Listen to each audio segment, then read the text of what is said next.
Hi everyone, this is Veronica. Welcome to study glows.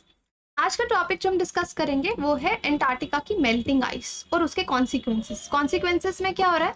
बहुत सारे emperor penguins हैं, उनके जो बच्चे, उनके जो चिक्स हैं वो मारे गए। किस तरीके से? तो इस स्पीशीज को बहुत ज़्यादा नुकसान पहुंचा है।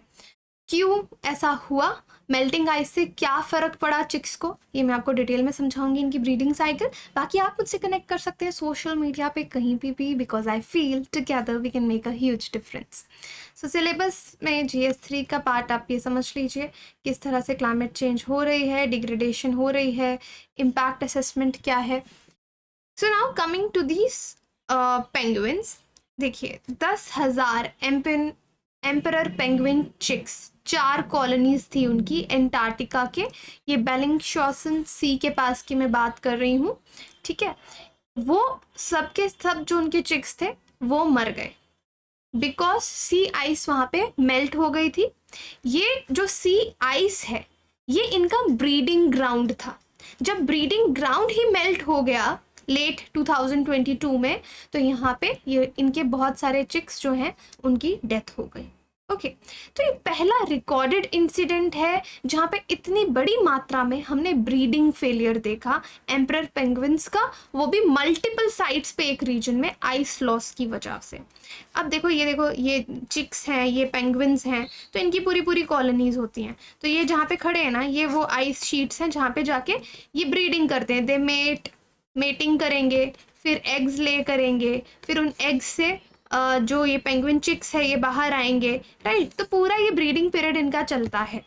टाइम भी मैं इसका आगे आपको बताऊंगी, लेकिन आगे बढ़ने से पहले मैं बता दूं, स्टडी ग्लोस पे शुरू हुआ है एडटेक का सबसे सस्ता और क्वालिटेटिव आंसर राइटिंग कोर्स, और आप ये कूपन कोड यूज़ करके ये सेशंस ज्वाइन कर सकते हैं। यहाँ पे इन्वायरमेंट और साइंस की आंसर राइटिंग मैं आपको कराऊंगी GS पार्ट में। तो आंसर राइटिंग सेम रहती है, but I will specially focus on environment and science and technology. So sessions शुरू हो गए 1 सितंबर से और बहुत मज़ा आ रहा है क्लासेस लेते हुए और आंसर शीट्स चेक करते हुए। आज मेरा 2nd सेशन है, so I hope you will join this session. Now Antarctica, ये इंडियन एक्सप्रेस में भी ये न्यूज़ जो है आई है। सो ये देखो, ग्लोब के दोनों हिस्से दिखाए हैं, ये नॉर्थ दिखाया है द आर्टिक और ये साउथ दिखाया है एंटार्क्टिक, ठीक है। अब आइस जो गायब हो रही है, अब यहाँ पे एक वर्ड यूज किया है emperor chicks fledging period. Fledging period क्या होता है?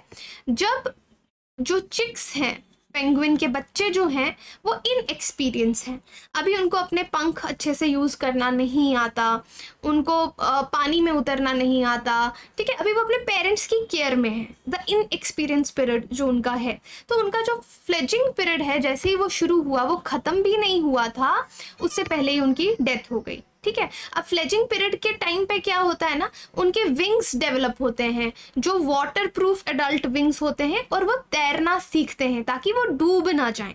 अब ये बर्ड्स जब फ्लेजिंग पीरियड में ही आइस मेल्ट हो गई तो ये पानी में डूब गए, क्योंकि इनको तैरना नहीं आता था, और या तो एकदम फ्रोज हो गए या पूरी तरीके से डूब गए।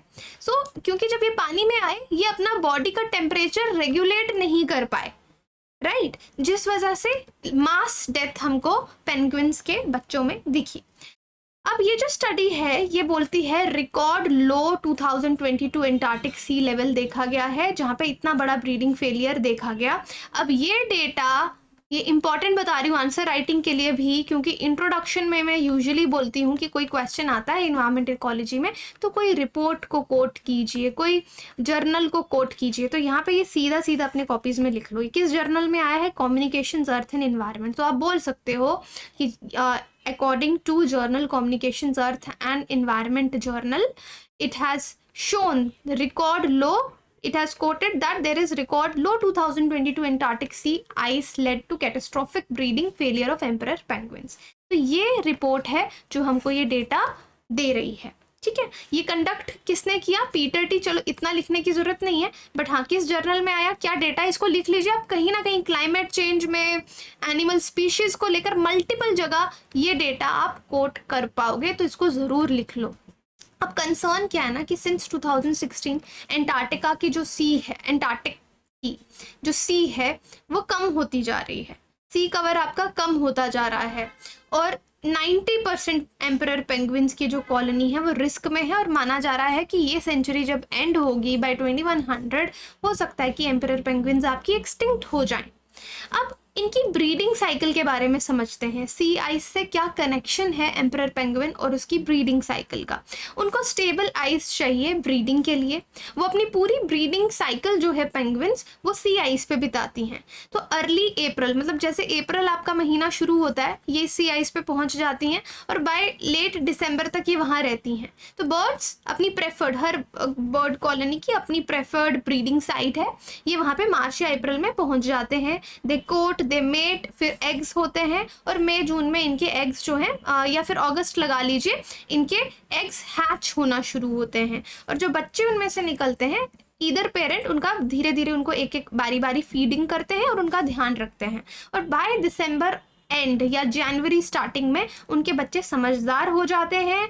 फ्लेजिंग पीरियड उनका खत्म हो जाता है। फ्लेजिंग पीरियड मैंने आपको पीछे समझाया था। और उनके जो चिक्स हैं अब वो पानी में जाने के लिए तैयार होते हैं। लेकिन अब फ्लेजिंग पीरियड के दौरान उनको कुछ हो जाएगा ना, तो इस वजह से हमने उनमें जो डेथ्स हैं वो देखा, मास डेथ देखा। तो अब आप उनका ब्रीडिंग साइकिल समझ में आया कि अप्रैल से दिसंबर या जनवरी तक किस तरह का ब्रीडिंग साइकिल उनका चलता है। सो यहाँ पे अप्रैल क्या है, ये देखो, ये मार्च करना शुरू कर गए, है ना। मई में मेटिंग हो रही है। फिर मेल्स इंक्यूबेट एग्स, एग्स को इंक्यूबेट किया जून जुलाई में। अगस्त में हैचिंग शुरू हो गई। सितंबर अक्टूबर में चिक्स की फीडिंग चल रही है। अक्टूबर नवंबर में जो चिक्स हैं वो ग्रुप्स बनाते हैं ताकि वो गर्म रह पाएँ। और दिसंबर में adults leave, chicks fledge, ice breaks up, है ना। तो ये फिर यहाँ से जाने लग जाते हैं दिसंबर के बाद। तो ये पूरा इनका जो ब्रीडिंग साइकिल इस तरीके का रहता है। अब फाइंडिंग्स क्या है, रिसर्चर्स ने ऑब्जर्व किया कि 5 एम्परर की पेंगुइन कॉलोनीज थी, मतलब पेंगुइन की 5 एम्परर पेंगुइन की 5 कॉलोनीज थी जो सी रीजन में थी, वेस्ट एंटार्क्टिक पेनिनसुला में। सैटेलाइट से ये इमेजेस ली गई और ये इमेजेस ली गई 2018 से 2022 के बीच। और इन इमेजेस से एनालाइज किया गया बर्ड्स को। बर्ड्स को कैसे उनको ट्रैक किया गया, जहाँ पे बर्ड्स पॉटी कर रहे हैं ना, अपना शिट कर रहे हैं, एक्सक्रीमेंट बोलते हैं, आप अच्छा वर्ड आंसर राइटिंग में यूज कर सकते हो। एक्सक्रीमेंट को ट्रैक करके, उनके वेस्ट को ट्रैक करके, जिसको बोलते हैं गुआनो, ठीक है। वो ब्राउन से कलर की होती है, ट्रेस वो छोड़ जाती है वाइट आइस में। वैसे इन्होंने बर्ड्स को ट्रेस किया और फिर उन्होंने फॉल आउट पूरा देखना शुरू किया कि 2022 तक कितना फॉल आउट हुआ है, किस तरीके से 4 या 5 कॉलोनीज में कंप्लीट ब्रीडिंग फेलियर हुआ है। सिर्फ एक कॉलोनी थी रॉथशाइल्ड आइलैंड पे, ये नॉर्दर्न साइड में थी, जहाँ पे कुछ ब्रीडिंग सक्सेसफुल हो पाई। शायद वहाँ पे आइसबर्ग्स जो थे उन्होंने सी आइस को मेल्ट नहीं होने दिया और चिक्स के पास टाइम था कि वो वहाँ से भाग गए, ठीक है, डूबे नहीं। सो एम्परर पेंगुइन्स को माना जाता है कि वो अपने ब्रीडिंग फेलियर को बहुत अच्छे से टैकल करती हैं। अगर कहीं पे सी आइस मेल्ट हो रही है तो वो दूसरी ब्रीडिंग साइट पे अगली बार चली जाती हैं। लेकिन इस बार 1500 किलोमीटर के स्पैन पे पूरी आइस जो है वो मेल्ट हो रही थी, उनको ब्रीडिंग ग्राउंड्स ही नहीं मिले।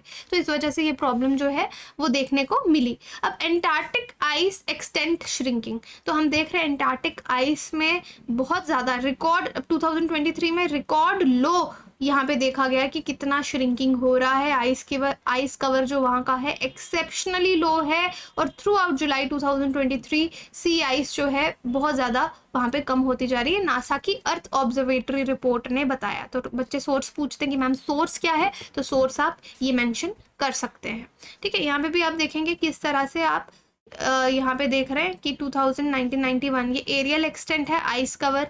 ग्राफ में देखो कि कैसे कम ऊपर नीचे हो रहा है। तो एक ये रिपोर्ट भी आई थी बीच में, temperatures in Antarctica reached 70 degrees warmer than normal. Antarctica's emperor penguins could extinct by 2100. तो ये आपको रीज़न मैंने इसका बताया। तो अब स्पीशीज़ पे कैसे इफेक्ट पड़ेगा, सिर्फ मैं अगर पेंगुइन्स की बात ना करूँ और भी बहुत सारी स्पीशीज़ हैं। वर्स्ट केस सिनेरियो में अगर पेंगुइन की बात करें तो बोला जा रहा है 2100 तक by the end of the century extinct हो जाएंगी। क्लाइमेट चेंज जो है, और भी एक नेमाटोड वर्म है जिसका नाम है स्कॉटनेमा लिंडसे, शायद वो भी खत्म हो जाएगा। कुछ हो सकता है इनिशियली कुछ स्पीशीज़ को फ़ायदा हो, जैसे कुछ प्लांट्स शायद अच्छे से ग्रो कर पाएँ, कुछ मॉसेस ग्रो कर पाएँ, एक जेंटू पेंगुइन है वो अच्छे से रह पाए इनिशियली, बाद में उनको भी नुकसान होगा। सो वहाँ का जो पूरा इकोसिस्टम है वो चेंज हो रहा है। अब way forward, this is very important in answer writing. कि अब कैसे ठीक हो सकता है, हमको क्या करना चाहिए। तो सबसे पहले इन्होंने तो काफ़ी सारा 10 मैनेजमेंट स्ट्रैटेजीज लाई हैं कि कैसे हम थ्रेट से टैकल कर सकते हैं। लेकिन सबसे पहला तो ये है कि भाई क्लाइमेट चेंज को रोको। इसको कर पाओगे तो सारी ग्रेटेस्ट बेनिफिट आपको इसी से मिलेगा, सबसे बड़ा बेनिफिट। तो क्लाइमेट चेंज को रिड्यूस करो कि टेम्परेचर हमारा इस सेंचुरी के एंड तक 2 डिग्री से ज़्यादा ना जाए। 68% अगर हम टेम्परेचर को कंट्रोल कर लेते हैं, 68% स्पीशीज़ को फ़ायदा पहुंचेगा और ब्रीडिंग सी बर्ड्स को फ़ायदा पहुंचेगा। टेरेस्ट्रियल स्पीशीज़ की बात कर रही हूँ। सो बाकी बेनिफिशियल स्टेजेस हैं कि वहाँ पे जो नॉन नेटिव स्पीशीज़ हैं, जो बाहर की स्पीशीज़ हैं, जो बीमारियाँ लेके जा रही हैं, वो वहाँ पे ना जाए, ताकि हम स्पीशीज़ को बहुत अच्छे से प्रोटेक्ट कर सकें, उनको बायोसिक्योरिटी दे सकें। ठीक है, ये एम्परेट पेंगुइन्स की हमने बात की। देखो येलो कलर का पैच होता है, फ्लिपर लाइक विंग्स होते हैं, वेब्ड फीट होते हैं, वाइट कलर का फ्रंट होता है, यहाँ पे इनका ब्रूडिंग पाउच होता है, थिक लेयर होती है फर की जो इनको ठंड से बचाती है, बीक इनकी आप देख सकते हैं हुक्ड बीक है, और एक ग्रुप कॉलोनीज में चलती हैं, ग्रुप में होती हैं। ग्रुप में क्यों चलती है? ताकि ये साथ ऐसे जुड़े रहते हैं ना, जैसे पिक्चर आपको दिखाई थी, so that they can keep themselves warm. तो बाकी आप ये देख सकते हैं, आप इसका स्क्रीनशॉट ले सकते हैं इनके बारे में, और कि फ्लिपर क्या है, टेल इनकी कैसी आती है, ब्रूड पाउच क्या है। Each male and female emperor penguin has a flap, warm belly flap रहता है, इनको ब्रूडिंग पाउच बोलते हैं। ये अपने एग या बेबी चिक को कवर करने के लिए यूज़ करते हैं, उनको वार्म और प्रोटेक्टेड रखने के लिए, है ना। यहाँ पे फ्लैप होता है। ओके, तो बाकी तो आपको पता ही है, फेदर्स क्या है, बिल क्या है। तो the best way to make your dreams come true is to wake up, है ना। हम कई बार बहुत ज़्यादा सुबह तक सोए रहते हैं या बहुत ज़्यादा सोते हैं, और वेकअप का 2 मतलब हो सकता है, एक तो जाग के काम करो, और दूसरा मेंटली भी जागो, मेंटली भी सोए मत रहो, काम करना शुरू करो, जो आपका गोल है उसकी तरफ आगे बढ़ना शुरू करो। आगे नहीं बढ़ोगे, घर से नहीं निकलोगे, जागोगे नहीं, तो काम कैसे होगा। Thank you so much.